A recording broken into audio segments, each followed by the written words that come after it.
Bab 618 menargetkan seluruh keluarganya. Sesudah tetua pertama klan Wang meninggalkan lubang langit Wan bersama puluhan orang, semua orang melihat kembali ke lubang langit Wan. Mata mereka merah dan jantung mereka serasa meneteskan darah. Sesudah pertempuran ini, klan Wang sudah binasa. Tidak hanya semua anggota klan terbunuh, tapi bahkan token makhluk dewa pun jatuh ke tangan Sander. Klan Wang sekarang ini bahkan tidak termasuk dalam kekuatan kelas 3. Benar-benar kacau. Tetua pertama sontak berujar dengan suara yang dalam. Teruskan perintah ini. Katakanlah warisan Wan ada di tangan Sander. Sekarang kalau klan Wang mau bertahan hidup, mereka hanya bisa mengalihkan perhatian keturunan para makhluk dewa kepada Sander. Hanya dengan cara inilah klan Wang mempunyai kesempatan untuk bertahan hidup dan bahkan membalas dendam.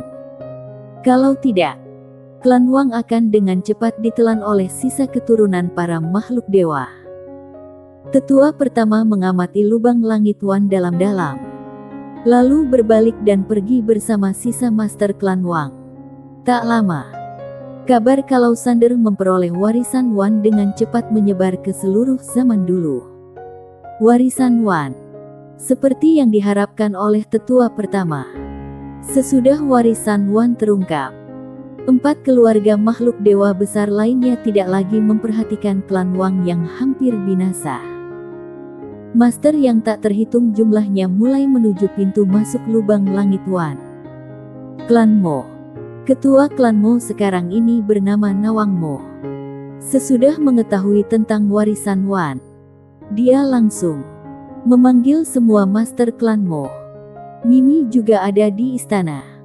Nawang memandang semua orang, lalu berujar, "Bagaimana menurut kalian?" Di sebelah kanan, seorang lelaki tua berjubah tradisional menjawab, "Segera kirim seseorang ke lubang langit Wan." Para tetua di belakangnya juga mengangguk.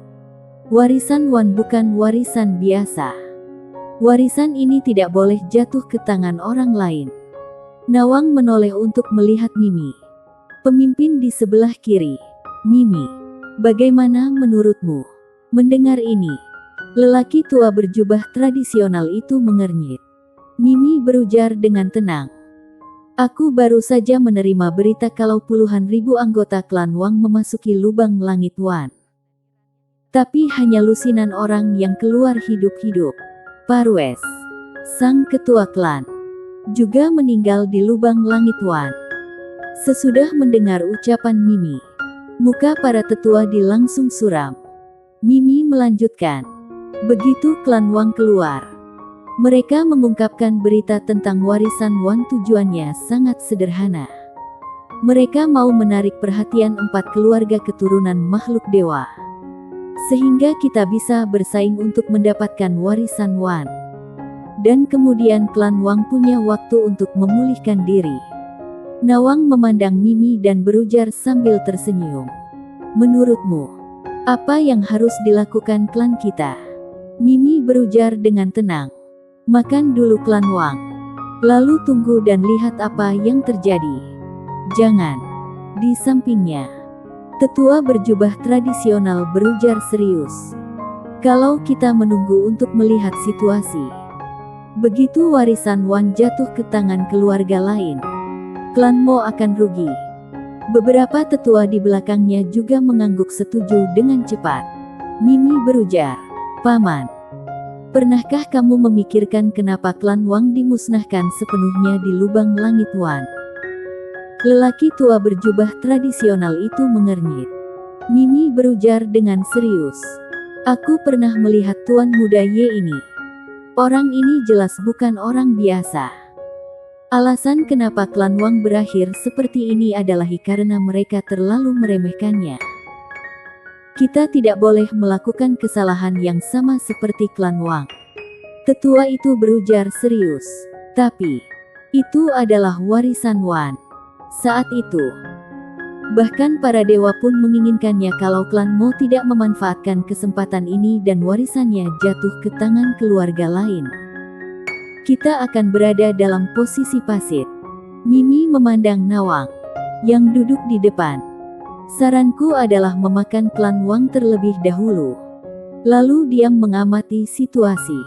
Nawang terdiam. Di sampingnya, lelaki tua berjubah tradisional berujar dengan suara yang dalam. Klan Wang sudah berada di ujung tanduk dan dapat dimakan kapan saja. Peluang warisan Wan tidak boleh sampai hilang. Ini adalah kesempatan bagi klanmu untuk mengubah takdir.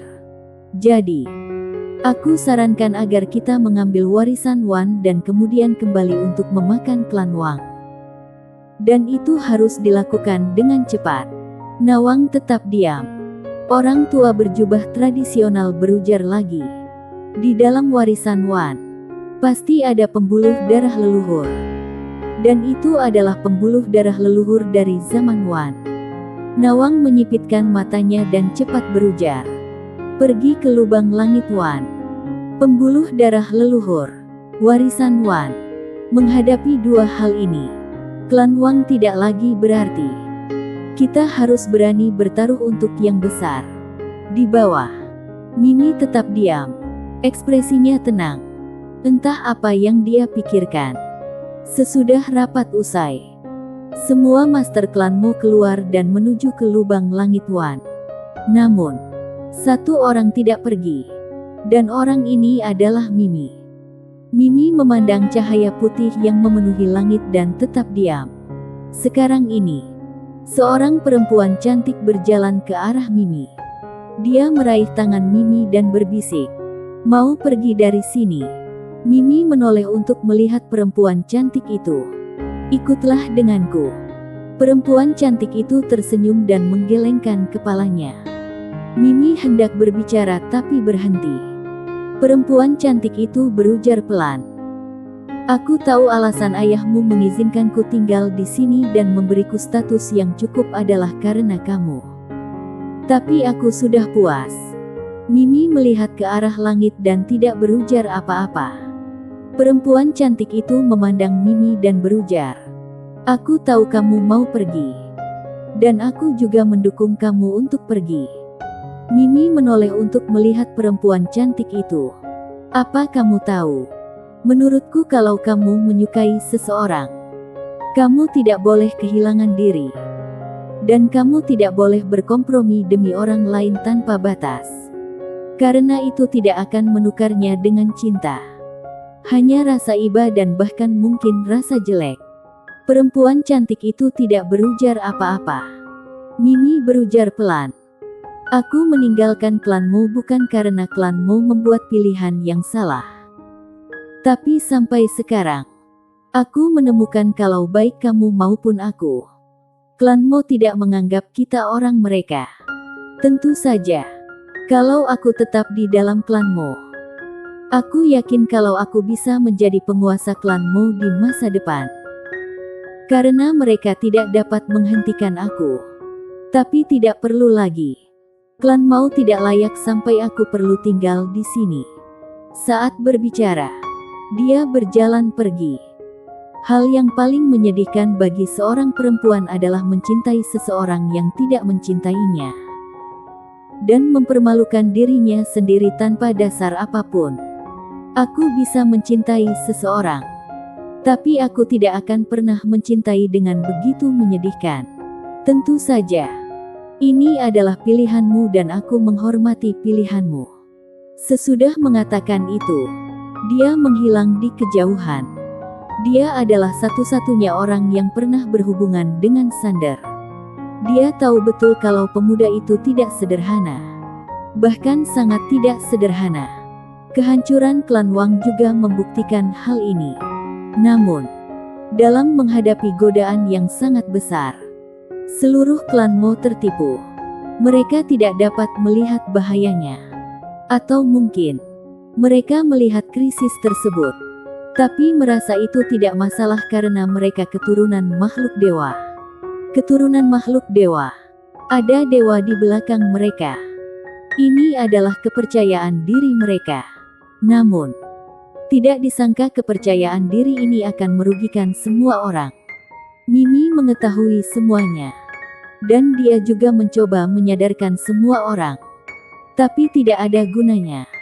Karena kalau dia benar-benar melakukan itu, dia akan ditinggalkan oleh seluruh klanmu.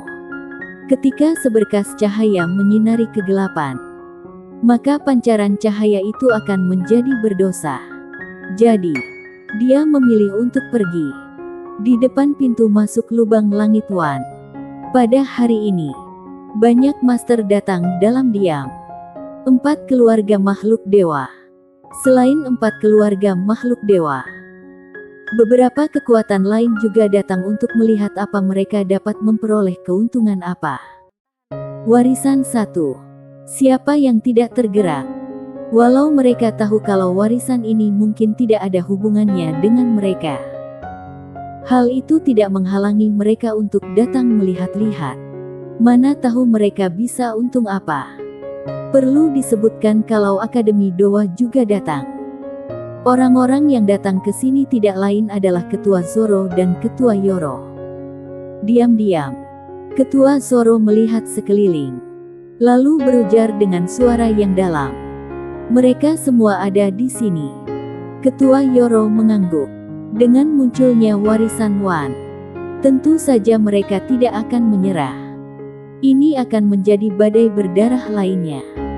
Ketua Zoro memandangi lubang langit Wan di kejauhan. Entah apa yang dia pikirkan. Sekarang ini, semua orang mempunyai rencananya sendiri. Walau semua orang sangat ingin masuk ke lubang langit Wan untuk menemukan Sander, lalu membunuhnya, dan mengambil warisannya. Tapi semua orang masih mawas diri dan tahu kalau lubang langit Wan ini tidak dapat dimasuki sesuka hati. Jadi mereka hanya menunggu. Sekarang ini, Nawang, ketua klan Mo, sontak keluar dari kegelapan. Dia melihat sekeliling dan berujar sambil tersenyum. Para kepala keluarga, karena semua sudah datang, bagaimana kalau kita berunding? Mendengar ini, 2 orang sontak muncul di samping Nawang. Seorang lelaki paruh baya dan seorang lelaki tua kurus. Lelaki paruh baya itu adalah Paluk, kepala keluarga Chen. Dan lelaki tua itu adalah Yoda, kepala keluarga Qin. Nawang tersenyum dan berujar, "Saudara Zhao, sekarang ini." Seorang pemuda sontak berjalan perlahan dari kejauhan.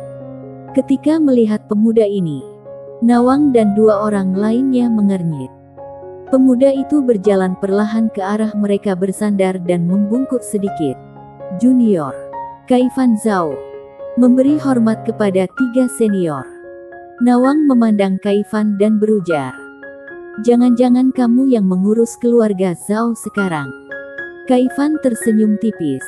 "Belum lama ini, aku menjabat sebagai kepala keluarga Zhao. Jadi, sekarang aku yang mengurusi semua urusan keluarga Zhao." Sesudah mendengar ucapan Kaifan, 3 orang lainnya saling memandang dengan kaget.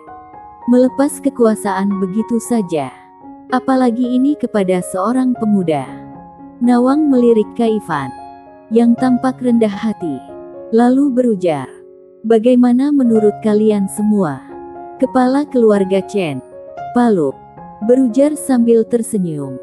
"Tentu saja membunuhnya untuk merebut warisan. Sangat langsung." Yoda tersenyum dan berujar, "Bagaimana kalau kita mengirim seseorang untuk berbicara dengan Tuan Muda Ye dulu? Kalau dia bersedia mengambil inisiatif untuk menyerahkan warisan Wan, kita bisa memberikan beberapa keuntungan agar dia hidup nyaman tenteram seumur hidup. Dengan cara ini, tidak perlu perkelahian dan bisa berteman." Paluk memandang Yoda pelan. "Naif sekali kamu ini." Yoda tidak marah dan malah berujar sambil tersenyum. "Bagaimana kalau Tuan Muda Ye adalah orang yang cerdas dan bersedia mengubah konflik menjadi persahabatan?" Paluk menarik dan menoleh untuk melihat Nawang. Nawang memandang Kaifan yang patuh di samping. "Bagaimana menurutmu?" Kaifan berpikir sejenak dan kemudian berujar, "Aku tidak mempunyai pendapat. Aku datang ke sini kali ini untuk belajar dari 3 senior. Apapun yang dikatakan ketiga senior, aku setuju. Yoda melirik Kaifan dan tersenyum tanpa mengucapkan sepatah kata pun. Paluk berujar pelan. Kaifan, bukannya belajar yang lain, kamu malah meniru si Yoda tua ini dengan cara-cara licik. Apa menurutmu kami bertiga akan tertipu dengan penampilanmu? Kaifan tersenyum dan tidak berujar apa-apa. Nawang memandang lubang langit Wan. Kita harus menemukan cara untuk memaksanya keluar. Paluk berujar dengan tenang. Itu gampang. Semua orang memandang Paluk, yang berujar dengan sinis. Cari tahu asal-usul orang ini dan tangkap seluruh klannya ke sini. Kalau dia tidak keluar Selarna sehari, kita akan membunuh satu orang sampai seluruh klannya musnah. Kita lihat dia akan keluar atau tidak. Sander merasa tidak tahu harus bicara apa. Bersambung.